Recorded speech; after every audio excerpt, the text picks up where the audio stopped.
What's up, YouTube? It's your boy, Who.Dat Player, and we are doing something different. We're going to do another Magic deck. This is my White Knight profile. It's not standard at all, so it's completely Legacy build. We have like maybe one or two times where we play a Legacy tournament, and if we do, I will play this because this is a lot of fun. So, it's totally white. It's a mono White Knight deck, but it also is a mono White Knight human deck, and you'll see why. So we got 4 Lionheart Mavericks. Lionheart is the 1-drop for a 1/1, and he's a Vigilance, which is awesome. And if you pay 4 colors and 1 white, he gets a +1/+2. So I don't really use that much.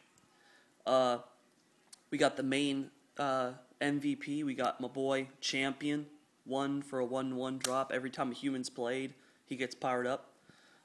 4 Elite Vanguards, another 1-drop. And then we have Student of Warfare. Student of Warfare is a 1-drop for a 1/1, but you can level him up by paying 1 white mana. He levels up from 2 to 6, he's a first strike, 3/3, but at 7 or more, he's a 4/4 double strike, which is amazing. He's also a knight. Let's see, we have 4 White Knights. He's a 2-drop for a 2/2 first strike and pro black. Let's see, we have the 4 Quarter Paladins. He's a 1 colorless, 1 white drop for a 3/1 with Battle Cry.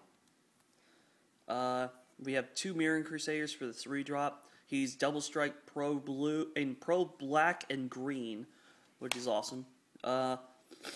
Wins a couple of games. 4 Knight Exemplars. The main reason why I like this deck, because it's a 2/2 first strike, and it gives other knights +1/+1 and indestructible capabilities. So as soon as I play 2 of her, it's guaranteed that I might win. But this is another reason why I like this deck. 3 Hero of Blade Holds. It's a 3/4 Battle Cry, and then whenever she attacks, it puts 2 white soldier tokens onto the field, and they're attacking. So I like making a lot of creatures in here. And then the Planeswalker for the deck, Elspeth Terrell. +2, you gain 1 life for each creature. -2, put 3 more tokens onto the battlefield. And -5, destroy all other permanents except for lands and tokens. Not bad. And then we got Machias. Legendary creature. Whenever he enters the battlefield, put X +1/+1 counters on it. You can tap it to put another counter on him, and then remove 1 counter from him, and then put 1 other counter on each other creature I control. This works perfectly with the deck, because this stuff is just going to get crazy strong in no time. 3 Angelic Destinies. The enchant creature gets +4/+4, has flying, first strike, and it's an angel. And then when the enchanted creature dies, it goes back to my hand. So I love that. Yeah, I'm trying to bite through a cold. I think it's cold and flu season, so I'm getting a little sick. 4 Honor of the Pures. All white creatures I control get +1/+1. Good for me that all my creatures are +1. All whites. We're gonna play 2 Refuges. This gives me a green and a white mana, and when it enters the battlefield, I gain a life. The only reason why I need the green mana is because of Gavany Townships, and I run 3 of them, because it's crazy awesome. If I tap it, it just adds a colorless mana to my mana pool. But if I tap 2 colorless, 1 green, and 1 white, and then tap tap Gavany, all creatures I control get +1/+1 counters on them. So this deck is made to just put counters on everything, and for a 1/1 to become like a 5/5. Let's see, we have 4 Sun Petal Groves. This adds a white and a green mana to my to mana, and then just lands. The rest are just plains. So yeah, basically this is the mono white. The mono White Knight human deck. Basically, the deck runs okay because the thing is, let me explain something to y'all. Hold on, let me pull this all out. Okay. If you weren't keeping track earlier, this is what you should keep track of.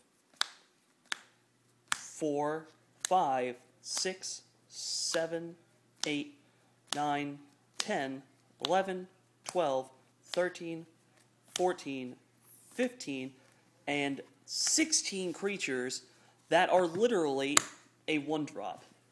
They are all 1/1s initially, but, I'm sorry, except for Elite Vanguard, he's a 2/2. I know, he's a 2/1. Sorry, I'm trying to think here. But yeah, 16 1-drops in here, and then all of the stuff that gives them power-ups are just like waiting, you know? And this guy is the only 1-drop Vigilance, which is amazing. And then Student of Warfare will get Double Strike.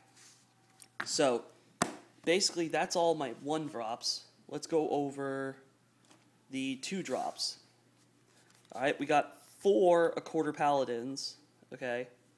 You know, because he gives Battle Cry and he's a 3/1 already, which is pretty beastly.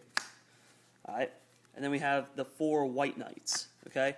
He's your first strike and protection from black, okay? And he's a 2/2. So we have 8 2-drops.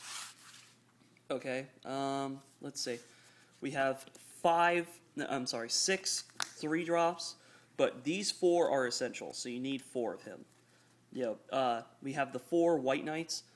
Knight Exemplars. She has first strike. Other knight creatures I control get +1/+1 and are indestructible.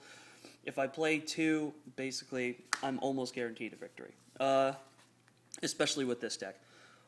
And 2 Mirroring Crusaders, double strike, pro black, you know, pro green, 2/2 for a 3-drop. Not bad.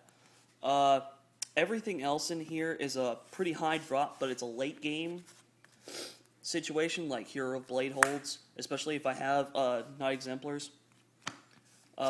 Elspeth is definitely a great late game drop because I can just like play her and have all of my 1-drops and 2 Knight Exemplars on the field and just go, you know, plus all of my, you know, get every bit of life that I've lost so far back. But yeah, basically that is the mono White Knight deck that I made. Completely non-standard legacy build, but most likely I'm just going to be playing against Joe09 because he hates this. Because if I ever play him, he plays his blue illusions, and this just drops a lot faster, especially because I have 16 1-drops, a couple of 2-drops, 3-drops, and then I have Elspeth that just, like, pones. But yeah, basically that's the mono white human deck, knight deck. So subscribe to your boy, Who Dat Yugimon Player. Shout out to everyone, Joke09. Watch out, here he comes. Amazing Cajun. Grace New 325.